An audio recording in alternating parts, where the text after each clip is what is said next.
Então, nesse vídeo, eu vou falar um pouquinho sobre as funções de várias variáveis.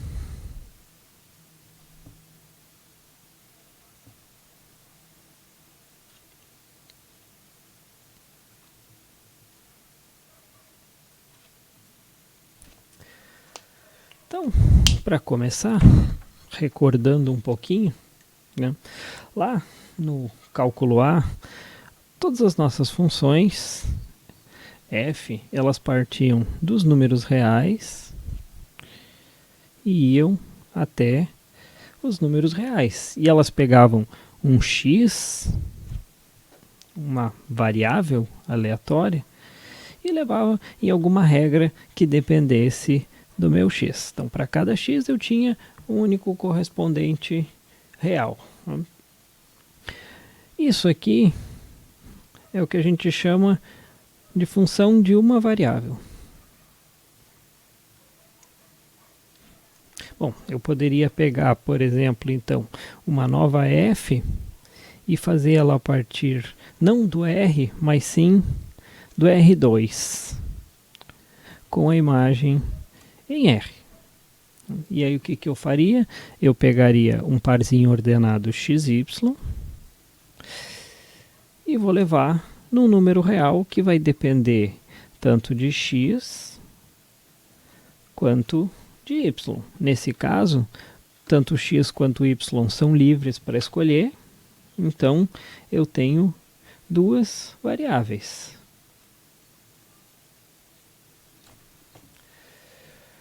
Se eu for aumentando essa regra, eu posso partir, por exemplo, do R3 em R, escolhendo três variáveis, x, y e z, chegando em algum lugar que dependa dessas três variáveis. Então, aqui nós temos uma função de três variáveis. Agora, se eu seguir fazendo esse mesmo raciocínio, eu posso pegar uma f, agora nem de 1, nem de 2, nem de 3, mas de n variáveis.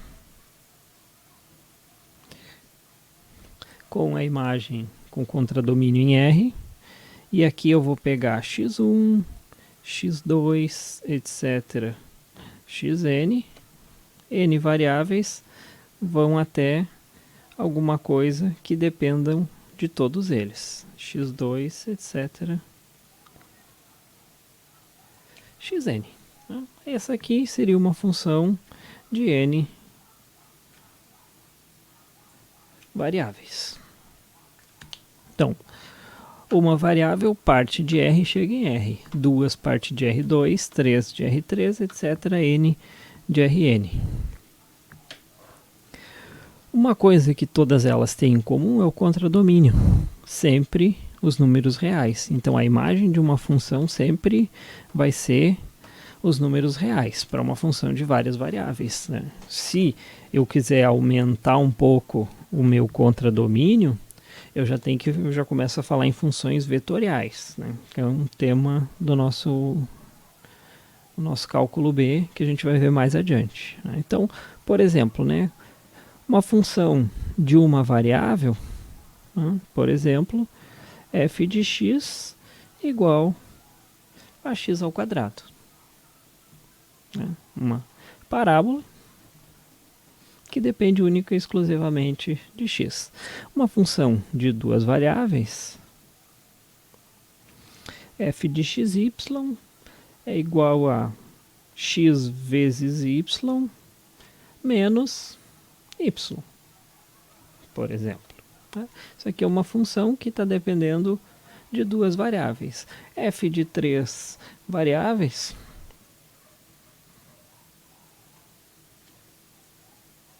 eu posso pegar, por exemplo, x dividido por y vezes cosseno de z.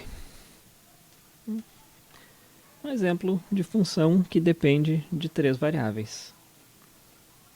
Uma função de n variáveis, por exemplo, x1, x2, etc., xn,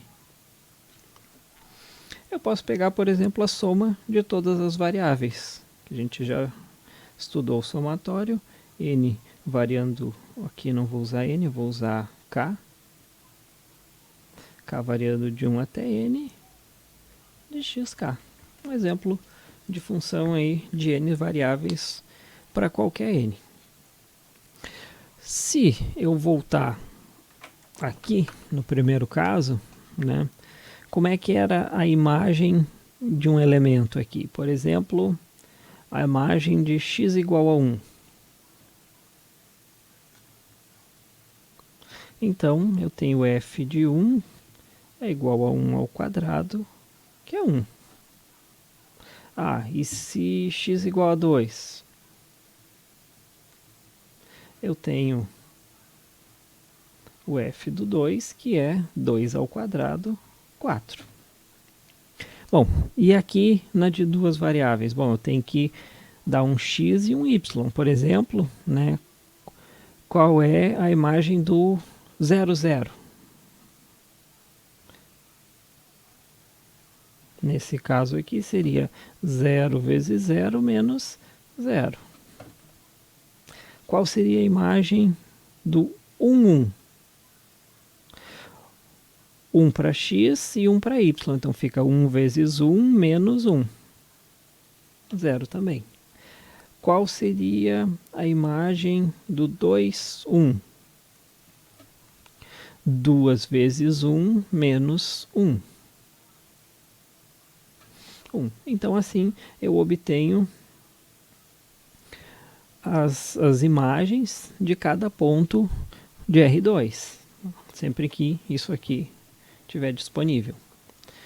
No caso de 3 variáveis, se eu pegar, por exemplo, qual é a f aplicado em 2, 1 e... vamos pensar um interessante aqui, 0. É x2 dividido por 1 cosseno de 0. Então, isso é 2 dividido por 1 vezes o cosseno de 0. Cosseno é a projeção no eixo x. Então, isso aqui é 2. 2 vezes 1 dividido por 1. Bom, se eu tivesse feito 2, 1 e π meios, bom, seria 2 dividido por 1 cosseno de π meios. Cosseno de π meios é 0, então isso aqui tudo seria 0. Então, dessa forma, a gente encontra a imagem de cada um dos pontos do R3 via a função R. Vou apagar aqui essa parte aqui. Vou colocar um outro exemplo. Por exemplo, f de 0, 1, 3π sobre 2. Bom, x é 0, y é 1 e z é 3π sobre 2. Então fica 0 dividido por 1 cosseno de 3π meios. Como eu tenho um 0 multiplicando aqui, isso aqui é 0. Então, dessa forma a gente arruma a imagem de cada um dos pontos do meu R3. Né? Se fosse um Rn qualquer, basta que eu siga aqui as instruções da função e veja o que dá lá na imagem. Bom, se eu for pensar na questão de gráfico, a minha função que vai de R em R, né, eu vou pegar o R, uma reta, né, e o outro R, outra reta. Por isso, o meu gráfico tem dimensão 2. Eu consigo desenhar o gráfico, né, no meu plano cartesiano. Se eu vou de R2 para R, então o domínio é o R2. Vou desenhar assim já de forma tridimensional e a imagem tem mais um. Então aqui o gráfico vai ser plotado no espaço, numa coisa tridimensional. Se eu fosse já passar para 3 variáveis, já não dá para desenhar. Por quê? Porque o meu domínio tem dimensão 3 e a minha imagem mais 1. Né? O meu contradomínio mais 1. Então eu teria que ter alguma coisa quadridimensional para mim conseguir desenhar o gráfico dessa função aí. Né? E mesma coisa no n. Né? Eu iria do Rn para R, então o meu gráfico estaria dentro de um espaço n mais 1 dimensional.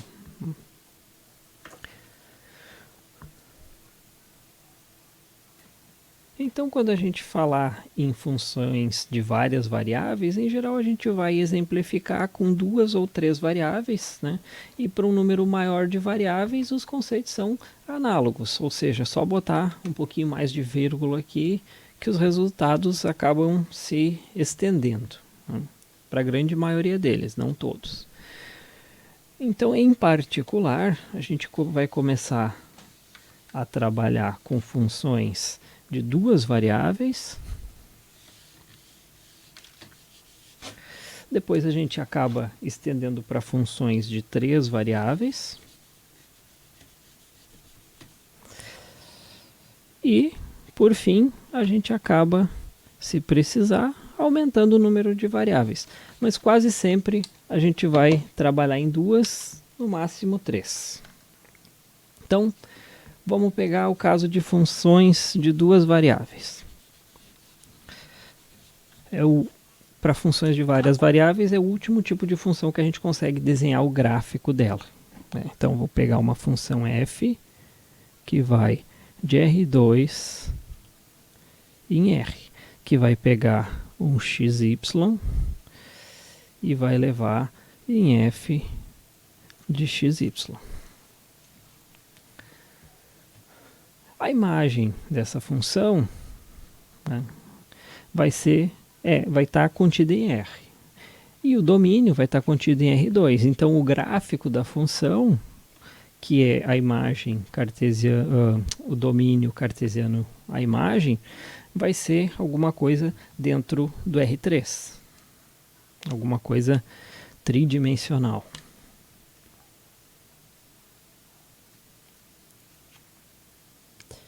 Que muitas vezes a gente não vai conseguir desenhar. Então, por isso é interessante a gente estimar o que acontece em cada pedaço do gráfico da função. Como se eu pegasse e fatiasse o gráfico em vários pedacinhos e planificasse ele. Ou seja, fazer a interseção do gráfico da função com os planos z igual a constante. E ver o que acontece com cada constante, ou seja, com cada altura, como é que fica a forma do gráfico. Tá? Por exemplo, eu vou pegar a função f de xy igual x² menos y. Né? A priori, eu não sei o que acontece com o gráfico dessa função. Né? Vou pegar e vou inserir um software. Vamos ver o que acontece aqui. Vou liberar aqui a minha terceira dimensão para o software.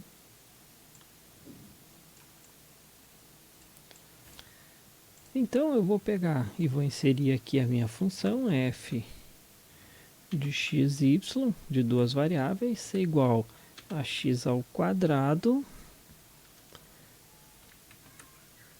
menos y. Né? Tá aqui o gráfico dela. Não sei descrever o que é isso aqui. Digamos que eu preciso explicar isso aqui para alguém. Né? Se eu fosse desenhar aqui na minha lousa, ia ser bem difícil de desenhar esse gráfico tridimensional. Mas eu posso pegar e fatiar ele, né? De que forma? Eu vou pegar e vou colocar f de x, y, menos uma constante k,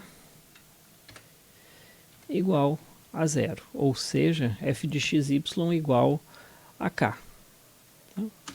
E vou criar o plano, então, g de xy igual a k. O k aqui está funcionando como uma espécie de variável, né? Ele tá podendo assumir valores entre menos 5 e 5. Ali está o meu plano, z igual a k, a altura k, e aqui está o meu gráfico, né? Se eu olhar aqui, ó, na superfície bidimensional, ele está projetado exatamente a interseção desse cara aqui, do plano, com o gráfico da função. Está lá ela, ó, que está representada aqui. No que eu faço esse k variar, a interseção entre o plano e o gráfico vai mudando, vai aumentando. Aqui, ó, vai ficando cada vez maior, mais aberto, né? Na verdade, cada vez mais para baixo. E quando eu vou diminuindo esse valor de k, ele vai ficando cada vez mais para cima, né? Isso aqui eu sei o que são parábolas, né? Se eu deixar variando aqui, então, vai mudando aqui, vai mudando ali. Então, no olhômetro, né, eu digo que isso é uma parábola. Mas como é que eu provo que isso aqui é uma parábola? Eu simplesmente tenho que fazer isso aqui de uma forma algébrica, né? Como é que eu vou fazer isso aqui? F de xy eu vou pegar igual a k, vou fixar um k, um número real qualquer, né? E vou pegar f de xy igual a k, ou seja, x ao quadrado menos y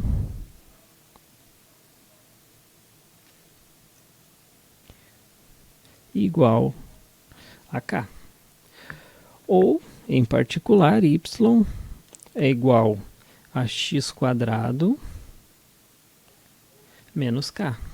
Olha, algebricamente, isso aqui é uma parábola.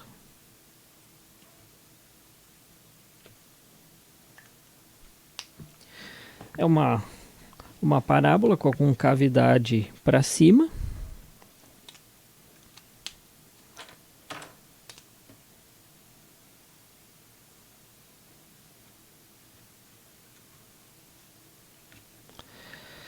Se k igual a zero, ela vai cortar aqui exatamente no zero. Se k igual a 1, vai ser zero quando x for igual a 1.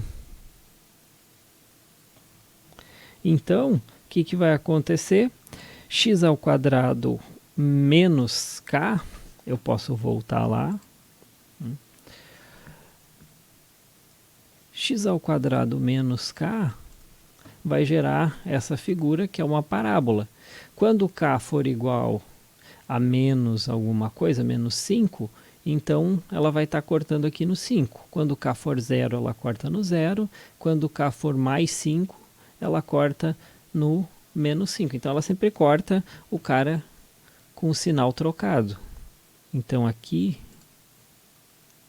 voltando à nossa janela, x ao quadrado menos k, por exemplo, se k for positivo,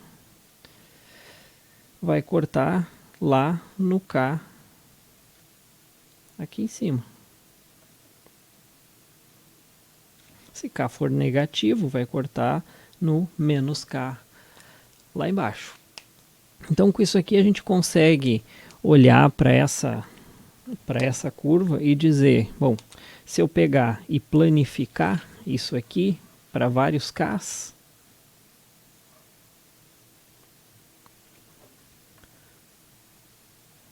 por exemplo, para k igual a 0, y igual a x ao quadrado.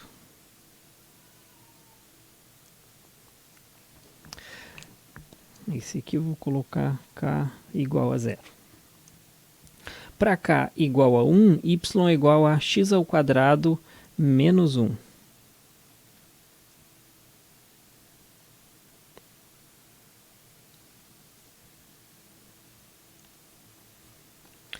Para k igual a 2, y é igual a x ao quadrado menos 2. Então vai ser uma parábola aqui. No menos 2. Se k igual a 3, vai ser uma no x menos 3 e assim por diante. Deu para entender como é que vai funcionar aqui. Vai ser um monte de parábolas. Agora, se k é negativo, se k é menos 1, então vai ser x ao quadrado menos o menos 1. Então vai ser x ao quadrado mais 1.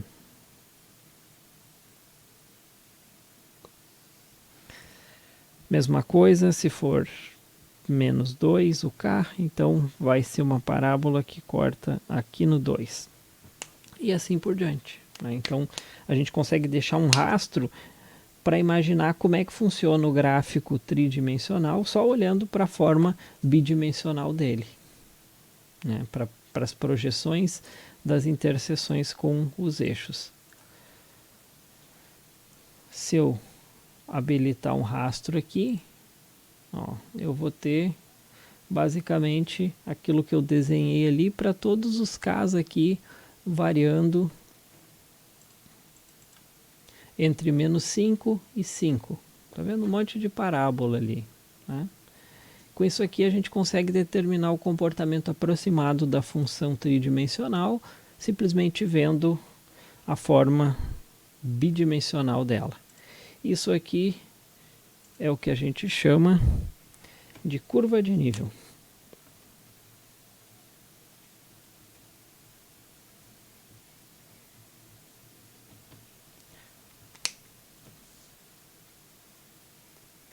Então, eu vou pegar algum outro exemplo aqui, então, de uma curva de nível. Eu vou pegar, então, a minha f de xy igual a agora x menos y. Eu quero determinar as curvas de nível, então eu quero determinar se f de xy for uma constante k. Eu quero determinar, então, quando que x menos y é constante, ou seja, a interseção do gráfico da função com o plano z igual a k. Então, eu vou ter x menos y igual a k, ou seja, y igual a x menos k. Bom, isso aqui são retas. Então, se eu abrir de novo lá o meu software, eu posso inserir essas informações. Vou colocar o meu f de xy igual a x menos y. Está aqui o gráfico dele. Vou colocar o meu g de xy igual a uma constante k, que vai variar entre menos 5 e 5 aqui. Né? Vai ser a interseção do gráfico com o plano, vai projetar minhas curvas de nível aqui. E vou fazer, então, f de xy menos k igual a 0, ou f de xy igual a k. Então, quando eu botar play aqui no k, aqui está a minha curva de nível, que é a interseção entre o gráfico e o plano. Se eu marcar aqui para ficar mostrando, ó, vai ser um monte de reta. Então, à medida que o k vai variando,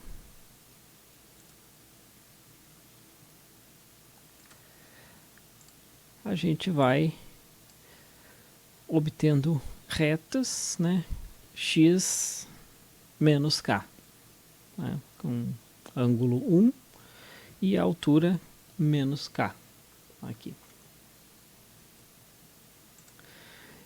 Então, as curvas de nível, basicamente, são retas, né? Com coeficiente angular igual a 1 e o coeficiente linear igual a menos k.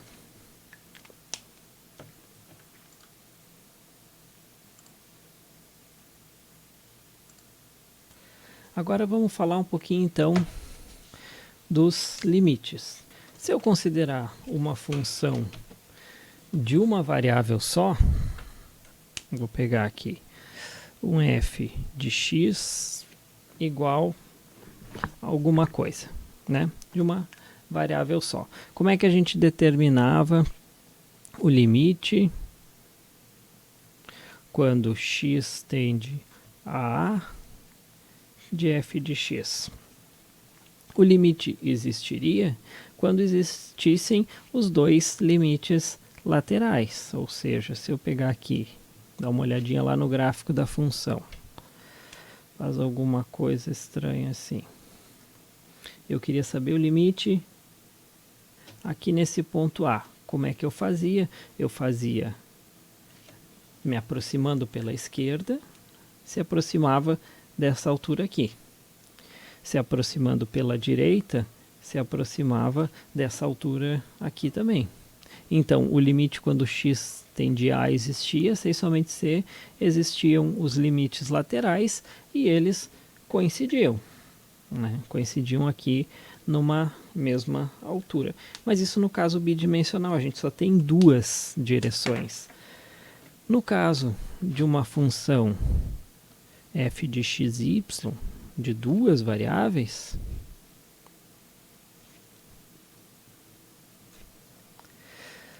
como é que eu faria, por exemplo, o limite quando x y tende a alguma coisa, que eu vou chamar de x0, y0, da f de xy. Se eu pensar no caso anterior, eu só posso me aproximar de A por dois lados, pela esquerda ou pela direita. Já no caso tridimensional,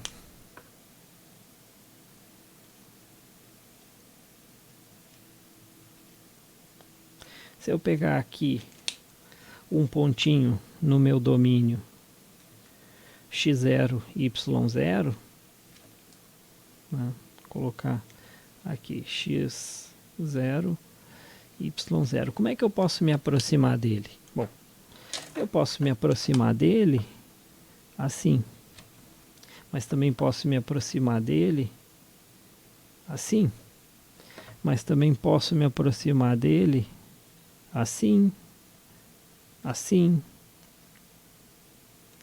assim.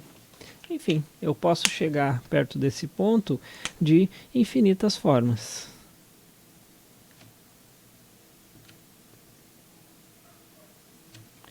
Então, como é que eu vou calcular o limite se eu posso me aproximar de infinitas formas? No caso anterior, só tinha duas possibilidades. Aqui eu já tenho um montão. Então, a ideia para a gente calcular aqui, encontrar o limite, né, passa por duas linhas de pensamento, né? Ou eu consigo substituir valores x e y na função, vou colocar aqui um exemplo. Colocar f de x e y igual a 2x menos y. Essa função, a princípio, não tem problema em lugar nenhum, ela é sempre definida. Então, eu posso pegar e simplesmente substituir o x e o y pelo valor dos seus limites. A função não pode ser definida por partes.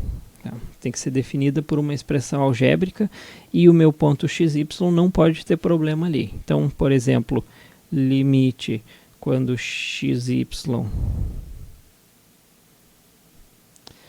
tende a 1, por exemplo, da f da xy é igual a 2 vezes 1 menos 1, que é 1. Só faço a substituição ali do x por 1 e do y por 1. Agora, se eu pegar exemplo 2, f de xy igual a 2x dividido por y. Eu já começo a ter alguns problemas, porque quando y for 0, isso aqui não funciona. Então eu já começo a desconfiar que algum problema eu posso ter aí. Então quando eu pegar, por exemplo, limite quando x, y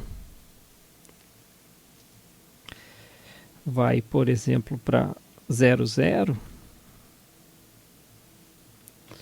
da f da xy, eu não posso, não sei o que eu vou fazer aqui, porque se eu substituir vai dar 2 vezes 0 dividido por 0, né? E isso não pode.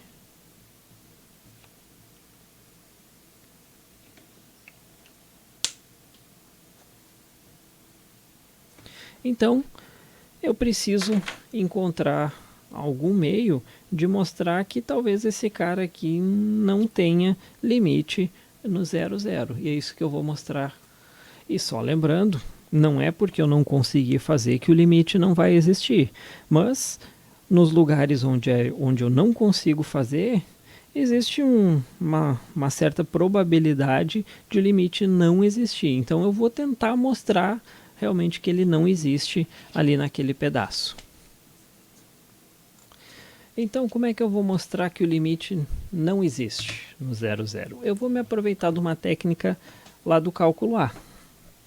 Já deixei escritinho aqui no canto. Quando eu tinha um gráfico de uma função, se eu viesse pela esquerda e desse um valor, e se eu viesse pela direita e desse outro valor, eu dizia que o limite não existia, ou seja, os limites laterais diferem, então não existe limite. Como para o caso de um domínio bidimensional eu tenho infinitas formas de aproximação do x, eu tenho que escolher 2 caminhos em que isso aí vai dar diferente, ou seja, 2 caminhos em que o limite dê diferente, ou seja, não vai existir o limite quando xy se aproxima de algum x0, y0, no nosso caso 0, 0, da minha f de x. Então eu vou seguir o mesmo exemplo, f de xy igual a 2x dividido por y. Né? Como é que é o domínio dessa função aí? O domínio dessa função está contido dentro do R2. O que eu não posso ter? Eu não posso ter y igual a 0. Então, eu vou colocar y diferente de 0. Não posso me aproximar, por exemplo, do meu ponto 0, 0 aqui, pela reta y igual a 0. Né? Então, eu vou escolher uma outra reta. Por exemplo, a reta x igual a 0. Aqui. Essa aqui, x igual a 0. Então, eu vou denotar isso aí por limite quando xy tende a 0, 0. E eu escrevo embaixo aqui a curva x igual a 0. Então, ao longo de x igual a 0. Da minha função f de xy. Bom, x é fixo igual a 0. Para xy ir para 0, 0, já que o x é 0, então o y tem que estar indo para o 0 também. Então, isso aqui é igual a limite quando y está indo para 0, da função 2 vezes a curva x igual a 0 é fixada, então f de 2 vezes 0 sobre y. Bom, 2 vezes 0 é 0, independente do valor de y. Então, esse limite aqui dá 0. Então, ao longo da curva x igual a 0, o meu limite é 0. Então, vou escolher uma outra curva agora. Vou escolher a curva x igual a y.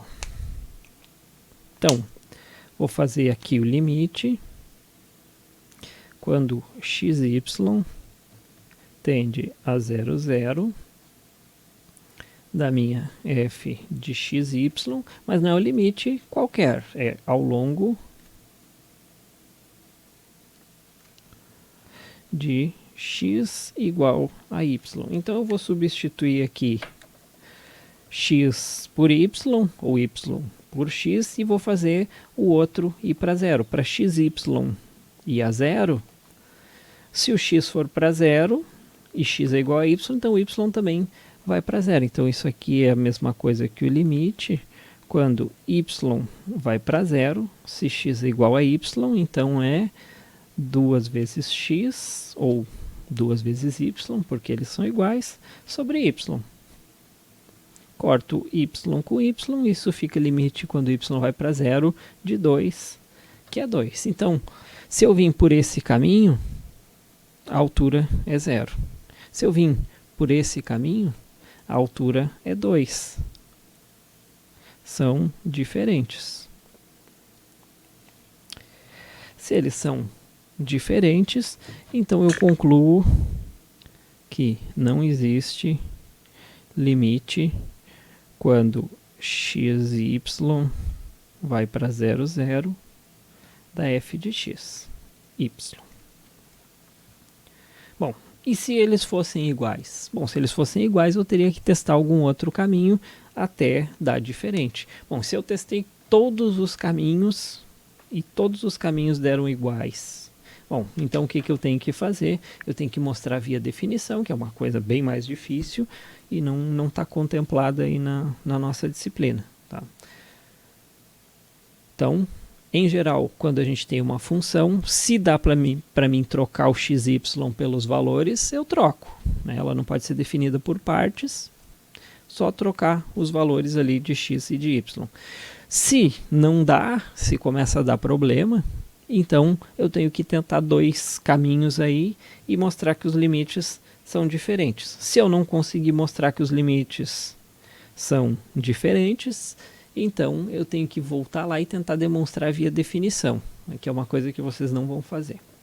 Então, questão de funções de várias variáveis e limites era isso aí. A gente fala em continuidade quando existir o limite e o limite for exatamente igual à função no ponto.